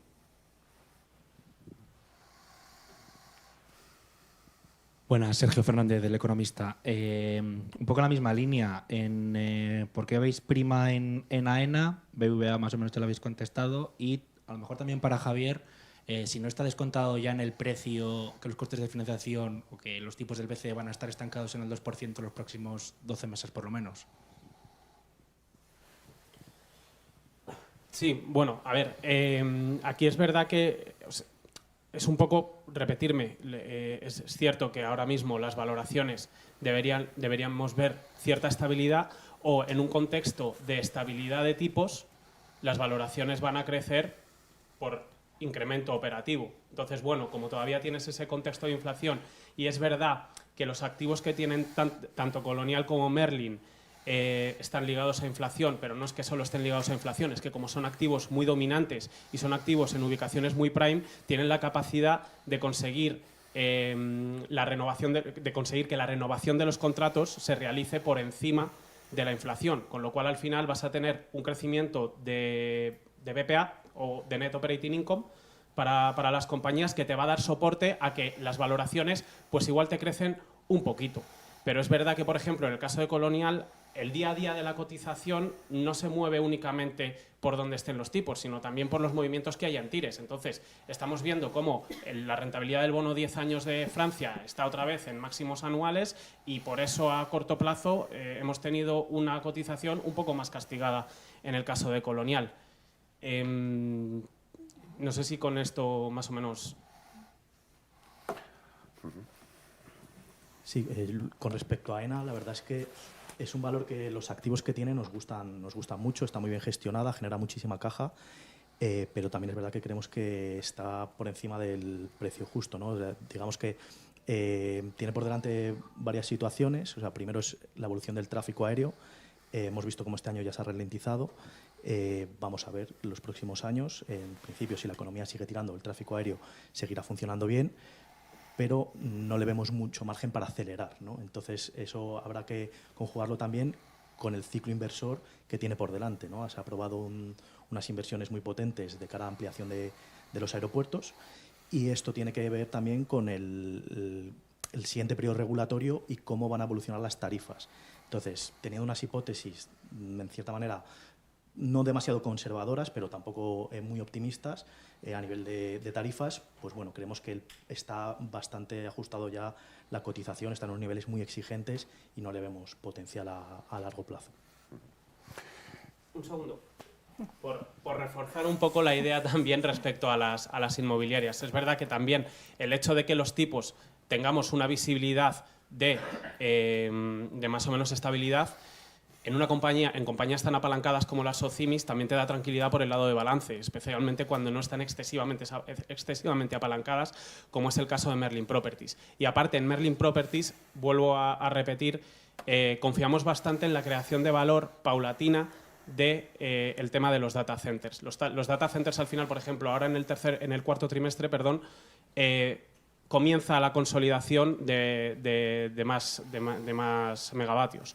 Entonces, al final también vas a tener un ramp-up a lo largo del 26 y el 27 de nuevas rentas que se van a incorporar por el lado de los data centers. Y además, a medida que el hito de construcción y entrada dentro del perímetro de consolidación de esos activos se vaya cumpliendo, la valoración de los activos totales de la compañía debería también ir recogiendo este incremento de rentas y de valor de estos desarrollos. Bueno, buenos días a todos. Y bueno, lo primero, enhorabuena por la presentación y por el año. Sí que os quería preguntar dos cuestiones, que bueno, una ya se ha tocado, que es relacionada con el Sabadell, sobre todo para Nuria, ¿no? Que evidentemente, bueno, las perspectivas son buenas, pero que todo el mundo se pregunta ahora mismo cómo va a, digamos, a poder suplir la venta de TSB, ¿no? Que es un activo importante, sobre todo cuando lo que ha obtenido lo ha repartido entre sus accionistas, que quizás no le queda más remedio, ¿no? Yo creo que eso es... no sé si tenéis identificado alguna palanca que pueda sustentar las perspectivas que tenéis. Eso por un lado. Y por otro también me gustaría preguntar sobre IAG. IAG que va a firmar un muy buen año respecto a sus comparables europeos. Es cierto que se ha quitado por un lado el lastre de Europa, no parece a lo mejor muy claro, ¿no? Pero se le viene otra operación corporativa, que puede ser la de TAP, que puede ser que entre ahí. No sé si tenéis una perspectiva de cómo puede afectar al valor o cómo podría ir IAG. ¿Podemos empezar por esto último, por IAG? Sí. Y dejamos mientras a Nuria que se... Hola José, muchas gracias. Bueno, IAG es una compañía que nos gusta mucho. A nuestro parecer es sin ninguna duda la mejor aerolínea europea. Si la comparamos pues con Lufthansa, con Air France, no tiene nada que ver. Tiene unos márgenes que prácticamente duplican los de sus principales comparables. La única que se le puede comparar un poco es Ryanair, ¿no? Pero tiene también otro modelo de negocio. Y bueno, y es una compañía que una de las grandes virtudes que tiene es que ha ido aglutinando una serie de compañías, aerolíneas, como son Iberia, como son Vueling, como es Aer Lingus, British Airways, que son muy buenas de por sí, que tienen una posición muy buena en sus hubs. Y bueno, y ahora pues está intentando hacer lo mismo con TAP, ¿no? TAP es una compañía que la van a privatizar ahora. Estas tres compañías que he mencionado, Air France, KLM, Lufthansa y IAG, están muy interesadas. Yo creo que la mejor posicionada es claramente IAG, por varias cosas. A nivel financiero está en una posición mucho mejor. Es una compañía que tiene un track record a la hora de aglutinar compañías muy buena, y luego a nivel operativo es pues mucho mejor, ¿no? Tiene márgenes, como he dicho, pues muy superiores, ¿no? Y luego aparte las rutas que tiene TAP, principalmente las que más le interesan a IAG, es el tráfico desde Europa a Brasil, ¿no? Ahí IAG tiene poco, ¿no? Entonces, esas rutas se solapan muy poco, eso es algo muy valioso, eso es algo muy bueno, y creemos que lo va a hacer muy bien, pues también gestionando TAP si finalmente pues gana el concurso, ¿no? Yo creo que es la que está mejor posicionada y esperemos que lo consiga, porque yo creo que sería un activo interesante de cara al futuro. Ahora, Iván, si te parece, hablamos también de Arcelor. Una compañía ahora mismo que tenéis en cartera, que está en máximos históricos, y nos contáis también un poco por qué es una de vuestras apuestas preferidas. Pero antes el Sabadell, que lo que quiere preguntar, básicamente Pepe, es si va a haber boda también este año con otro. Espero que no. Bueno, vamos a ver, yo creo que en el Sabadell lo que ha pasado es que cuando nos fijamos en un árbol y no vemos el bosque, ¿no? Entonces hemos estado tan centrados en la OPA que no hemos visto lo que ha estado haciendo a nivel de gestión de balance, y eso creo que es una de las cosas, una de sus principales palancas de cara a 2026 y 2027. Ha hecho una gestión del balance desde un punto de vista de riesgo muy importante en la parte de España, ¿no? Sobre todo en el tipo de mix de crédito que está concediendo, aparte de que ha conseguido volver a impulsar el ritmo de crecimiento de la concesión. por encima de algunos de sus comparables. Y luego también otra parte importante es la gestión de la parte de margen de intereses y lo que es el mix de su cartera de depósitos, ¿no? Ha sido un banco que siempre le ha presionado mucho el incremento del costo de los depósitos mayoristas y ha hecho una gestión de todo lo que es la parte de financiación mayorista también muy importante, que le ha permitido manejar muy bien ese margen de intereses, lo que es solamente en la parte del negocio España ex-TSB, ¿no? Entonces yo creo que eso el mercado no lo ha perdido un poco de vista, porque nos hemos estado centrando tanto en la OPA. Ya he dicho antes, va a necesitar 2 años para conseguir, si acertamos en las estimaciones, evidentemente, para conseguir generar un beneficio neto en 2027 equivalente al de este año 2025 con ese cambio de perímetro. Podemos hablar también de alguna empresa del mercado continuo, por ejemplo, de Día. Pablo, te lo digo porque bueno, lleva un carrerón, estamos hablando mucho de los bancos, evidentemente, pues bueno, en tamaño y en capitalización no tiene nada que ver, pero lleva un carrerón impresionante también, 150% de subida en el año. No sé si cuenta con el potencial, los fundamentales necesarios para que seguís apostando fuerte por ella. Sí, muchas gracias, Fernando. Efectivamente, la verdad es que lo ha hecho espectacular, ha sido un rendimiento extraordinario este año, pero creo que hay que ponerlo en contexto de dónde venía la compañía. Claro. Hay que tener en cuenta que hace apenas 3 años pues estaba poco menos que defenestrada. La compañía ha hecho una reestructuración completa de su negocio, tiene una propuesta de valor totalmente diferente y que nosotros creemos que es muy acertada, enfocada en la proximidad, enfocada en el producto fresco, que la verdad que el mercado, no solo el mercado bursátil, sino los clientes lo están valorando y se ve que está creciendo tanto a perímetro constante como en absoluto. Y la verdad que el plan estratégico de la compañía, que pasa por recuperar el crecimiento en España, pues creemos que es bastante, no diría conservador, pero lo va a hacer y probablemente es posible que hasta lo supere. Esto pasa pues por seguir creciendo por encima del sector y seguir incrementando márgenes. Además que la compañía viene de unas valoraciones pues muy por debajo de los que está cotizando el sector, por tanto creemos que hay potencial de un re-rating adicional que le lleve pues a cotizar a múltiplos mucho más elevados. Y además creemos que en los próximos meses cuenta con unos catalizadores relevantes, no solo ya pues ir haciendo delivery, logrando estos objetivos que se fijó en el plan estratégico, sino pues, por ejemplo, creemos que en los próximos meses podría refinanciar de nuevo la deuda, lo que liberaría un flujo de caja relevante, lo que le permitiría también pues, deshacer esos covenants que ahora mismo, por ejemplo, le impiden dar dividendo. Entonces, creemos que sería otro catalizador importante y bueno, pues la verdad es que seguimos creyendo en la compañía y lo está haciendo bastante bien, todavía tiene un potencial importante. Si me dejáis también quiero preguntar por otro sector que está un poco olvidado, no quería utilizar una palabra mucho más dura, pero es el sector de energías renovables. Eduardo, la verdad es que un poco así, sin hacer mucho ruido y en silencio, ha tenido un buen año. Compañías como Solaria, como Green Energy, ¿no? También hay que ver de dónde venimos. Se ha puesto mucho detalle precisamente en la presentación de la estrategia el coste de la energía, ¿no? Toda la inversión en CAPEX o todo lo que cuesta poner o entrenar los modelos de inteligencia artificial, ¿no? Un poco el sector de renovables en España. ¿En qué punto está? ¿Continúa habiendo valor? Bueno, sobre si continúa habiendo valor, pues os pasa un poco como me ocurre con el resto de mis compañeros, que ya no vemos tanto potencial en las compañías. Entonces ahora mismo han tenido un año buenísimo y para el 2026 pues hay que ir con pies de plomo. Hemos tenido un año muy bueno, pero también porque veníamos de un 2024 que había sido pues terrorífico. En España ahora mismo es verdad que se hace mucho hincapié en la transición renovable, pero lo que no está acompañando es la demanda de energía hasta ahora.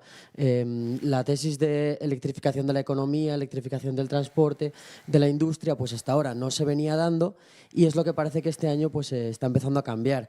Después de, yo creo que llevamos ya casi 20 años que no crece la demanda de electricidad en España, este año parece que va a crecer tímidamente y podría ser la base de un crecimiento que podría acelerar. ¿Y qué es lo segundo que ha cambiado este año para haber tenido tan buen año? Pues las baterías. Estamos teniendo una revolución industrial, casi como ha habido en los paneles fotovoltaicos, que han caído de precio un 90%, pues las baterías este año han caído un 50%, solo en un año. Entonces esto está haciendo que el precio que ahora mismo durante las horas centrales del día, que es cero y no tiene ningún valor, pues se pueda canalizar a horas más valiosas como son la mañana y la noche. Entonces esto está mejorando mucho las perspectivas de rentabilidad para nuevos proyectos, se está volviendo a reactivar un poco la fotovoltaica en España y de cara al 26 pues yo creo que vamos a continuar con esta revolución de baterías, que sin duda va a ser el año de las baterías, y está por ver si la demanda de electricidad acompaña al sector. No sé si tenéis alguna pregunta más por allí, si no, también nos están transmitiendo la gente que está asistiendo a esta presentación online algunas preguntas. Tenemos pendiente el tema de Arcelor y como también Álvaro está al lado, también quería preguntar un poco por el sector farma. Vamos primero con Arcelor, si os parece. Sí, muy bien. Pues Arcelor es pues otra compañía que nos gusta mucho, ha estado en las carteras pues prácticamente todo el año, en 2025, y contamos con ella para el 26, a pesar de que pues ahora mismo pues no le vemos tanto potencial, ¿no? Lo que sí que creemos es que el flujo de noticias va a seguir siendo muy positivo, ¿no? Antes César mencionaba el cambio regulatorio que se va a producir en Europa para el sector del acero, y ese es el principal catalizador que vemos, ¿no? Está previsto que como muy tarde esta nueva regulación empiece a partir de junio, pero nosotros creemos que se podría adelantar, ¿no? Que cuanto antes mejor, ¿no? Y luego, pues no solamente en Europa va a mejorar la regulación, también en Brasil, que es un país en donde ArcelorMittal pues tiene una presencia importante, y también la India es el país que tiene unas perspectivas de crecimiento más altas de demanda de acero a nivel mundial, y es un país en el que ha estado invirtiendo muchísimo ArcelorMittal en los últimos años. Entonces, aquí también va a mejorar mucho la regulación. Hay que tener en cuenta que el sector acero hay una sobrecapacidad excesiva, sobre todo por parte de China, y este cambio regulatorio pues, va orientado a gestionar pues, mucho mejor la capacidad en el sector, ¿no? Entonces, nosotros creemos que el flujo de noticias va a seguir siendo positivo, y yo creo que pues, es posible que tengamos pues, nuevas revisiones al alza del precio objetivo. Y ya por ir terminando y poner punto y final un poco sector farma, porque aquí se han hablado de algunas compañías que les interesan a los compañeros que se han quedado más rezagadas en el año, como Puig, Celnex.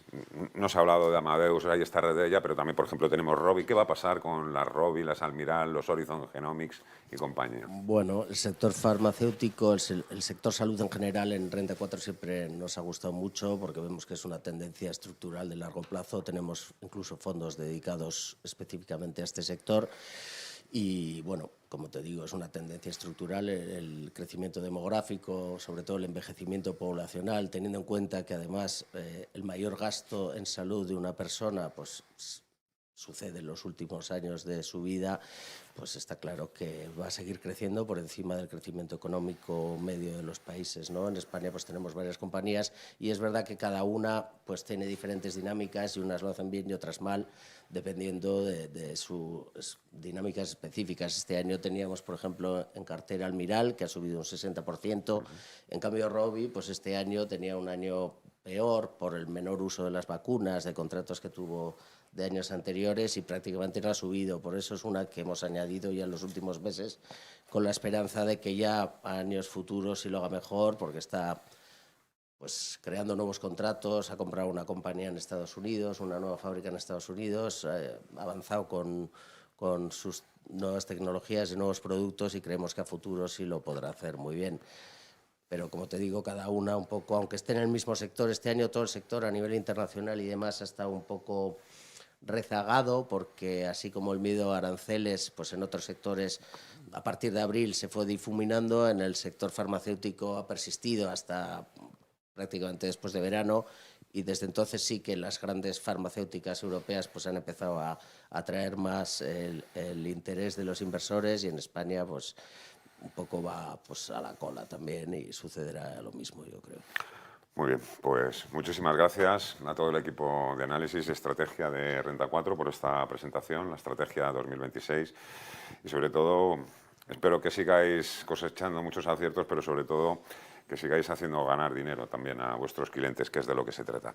Y a todos vosotros, muchísimas gracias también. Ha sido un placer acompañaros en esta mañana. Ya sabéis que estamos a vuestra disposición por si tenéis alguna pregunta o queréis contactar con alguien del equipo a lo largo del día o de la mañana para resolver alguna cuestión o lo que queráis. Y por supuesto ahora podéis tomar también un agua o picotear un poquito para que se haga mejor el pase esta mañana. Muchísimas gracias a todos. Suerte. Adiós.